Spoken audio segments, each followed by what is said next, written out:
Hello friends, welcome back to my channel. കഴിഞ്ഞ നമ്മുടെ വീഡിയോയിൽ എങ്ങനെയാണ് പൊള്ളാച്ചി, മീനാക്ഷിപുരം ഈ ഭാഗത്തൊക്കെ തേങ്ങയിടുന്നത്, തെങ്ങിൽ കയറാതെ തന്നെ എങ്ങനെ തേങ്ങയിടുന്നു എന്നുള്ളതിനെക്കുറിച്ച് നമ്മൾ കണ്ടു. തേങ്ങ കളക്ട് ചെയ്തതിന് ശേഷം പിന്നെ അതിൻ്റെ പല ബൈ പ്രോഡക്റ്റ്സ് ആയിട്ട് മാറ്റുക, പല ഉൽപ്പന്നങ്ങളായിട്ട് മാറ്റുകയാണ് അടുത്ത് ചെയ്യുന്നത്. തേങ്ങയിൽ നിന്നുള്ള മറ്റ് ഉൽപ്പന്നങ്ങൾ ഉണ്ടാകും. തൊണ്ട് മാറ്റിയതിന് ശേഷം തൊണ്ടിൽ നിന്നും പല ഉൽപ്പന്നങ്ങളും ഉണ്ടാകും. അപ്പോൾ ഞാൻ ഇപ്പോൾ നിൽക്കുന്നത് മീനാക്ഷിപുരത്തിന് അടുത്ത് തന്നെ ഉള്ള ഒരു അമ്പലമ്പാളിയം എന്ന് പറയുന്ന സ്ഥലത്താണ്. ഇവിടെ ഒരു ചെറിയ വ്യവസായ യൂണിറ്റ് ഉണ്ട്, ജയ് ട്രേഡേഴ്സ് എന്നാണ് പറയുന്നത്. ഇവിടെ ചെയ്യുന്നത് തൊണ്ട് വേർതിരിച്ചെടുത്തതിന് ശേഷം, അല്ലെങ്കിൽ വേർതിരിച്ച തൊണ്ടിൽ നിന്ന് എങ്ങനെയാണ് നാരും അതുപോലെ തന്നെ ചവരിക്കൂഴവും അല്ലെങ്കിൽ കൊയർപ്പിത്ത് ഒക്കെ സെപ്പറേറ്റ് ചെയ്ത് എങ്ങനെയാണ് അത് ചെയ്യുന്നതെന്നുള്ളത് നമുക്ക് കാണാം. നമുക്ക് ഉള്ളിലോട്ട് പോയി അത് എന്തൊക്കെയാണ് അവിടെ ചെയ്യുന്നതെന്നുള്ളത് നമുക്ക് കാണാം. ഒന്നാമതായി ഈ കളക്ട് ചെയ്ത തൊണ്ടെല്ലാം ഈ യൂണിറ്റിൻ്റെ കളക്ടിങ് സെൻറ്റർ ഉണ്ട്. അതിന് പ്രത്യേകിച്ച് ഇത് കളക്ട് ചെയ്യുന്നതിനുള്ള ഒരു സ്ഥലമുണ്ട്, അവിടെ എത്തിക്കുക എന്നുള്ളതാണ്. അതിന് ഏതെങ്കിലും ഒരു വാഹനം, ഒരു ട്രാക്ടർ പോലെയുള്ള ഒരു വാഹനത്തിൽ കളക്ട് ചെയ്ത് ആദ്യം അവിടെ എത്തിക്കുക. അതാണ് ആദ്യത്തെ സ്റ്റെപ്പ്.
ഇപ്രകാരം തൊണ്ടിൽ നിന്ന് വേർതിരിച്ചെടുത്ത നാര് ഈർപ്പം ഉണ്ടാവും. കാരണം ക്രഷ് ചെയ്യുന്ന സമയത്ത് വെള്ളം സ്പ്രേ ചെയ്യുന്നുണ്ട്, അതിനാൽ ഈർപ്പം ഉണ്ടാവും. ഈർപ്പം മാറുന്നതിന് വേണ്ടിയിട്ട് ഇതിനെ ഉണക്കിയെടുക്കുകയാണ് അടുത്തായിട്ട് ചെയ്യുന്നത്. വെയിലത്ത് തന്നെ ഉണക്കിയെടുക്കാൻ പറ്റും.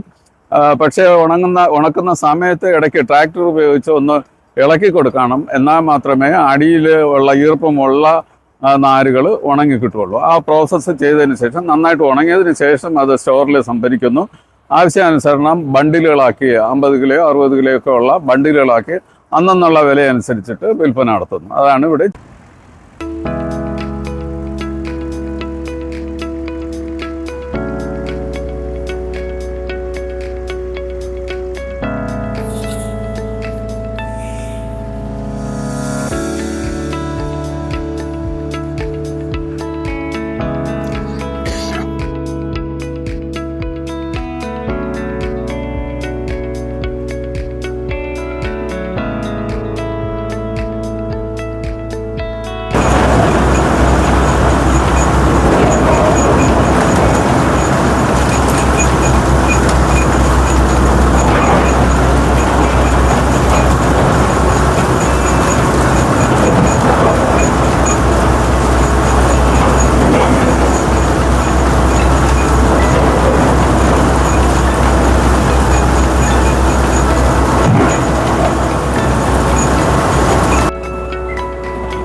ഇത് നമ്മൾ പറയുന്ന ചവരിക്കൂഴം അല്ലെങ്കിൽ കയർപ്പിത്ത്.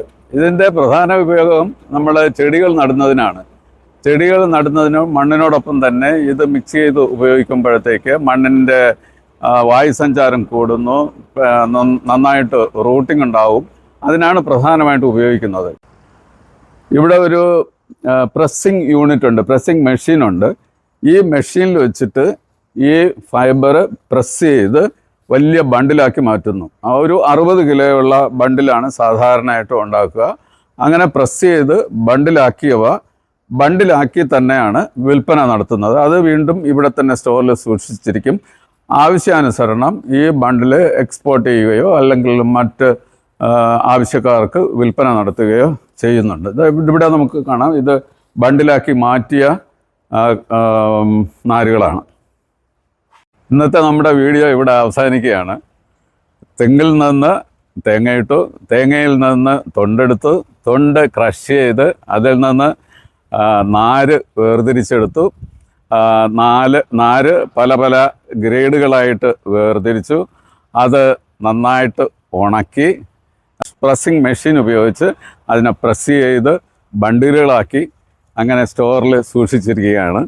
അങ്ങനെ ഈ ബണ്ടിലുകളാണ് വിൽപ്പന നടത്തുന്നത്. ഇതിൽ വേസ്റ്റായിട്ട് വരുന്നത് അല്ലെങ്കിൽ മറ്റാവശ്യത്തിന് ഉപയോഗിക്കാൻ പറ്റാത്ത ചവരിക്കൂഴം അല്ലെങ്കിൽ കയർപ്പിത്തെന്ന് പറയുന്ന സാധനമാണ് നമ്മൾ ചെടികൾ നടുന്നതിന് വേണ്ടിയിട്ട് ഉപയോഗിക്കുന്നത്. അതും ഒരു വേസ്റ്റല്ല, കാരണം ചെടി നടുന്നതിന് വളരെ ഉപയോഗപ്രദമായിട്ടുള്ള ഒരു സാധനമാണ് കയർപ്പിത്ത്. അത് നമുക്ക് മാർക്കറ്റിൽ വാങ്ങാനായിട്ട് കിട്ടും, ഓൺലൈനിൽ പോലും ഇപ്പം നമുക്ക് വാങ്ങാനായിട്ട് കിട്ടും. ഈ ഏരിയ, പൊള്ളാച്ചി ഏരിയ എന്ന് പറയുന്നത് ഒരു കൃഷിയെ പൊതുവെ തമിഴ്നാട്ടിൽ പറയുന്ന വ്യവസായം എന്നാണ്. വാസ്തവത്തിൽ ഇതൊരു വ്യവസായം തന്നെയാണ്. ഒരു കുറച്ച് ഒരേയിടം ഇവിടെ ഉണ്ടെന്നുണ്ടെങ്കിൽ വളരെ സമൃദ്ധിയായിട്ട് ജീവിക്കാനായിട്ട് സാധിക്കും. കാരണം തെങ്ങ് കൃഷി എന്ന് പറഞ്ഞു കഴിഞ്ഞാൽ തെങ്ങിൻ തോട്ടങ്ങൾ ഇവിടെ നോക്കിക്കഴിഞ്ഞ് കഴിഞ്ഞാൽ അതിൽ നിറച്ച് ഇടവിളകളുണ്ട്.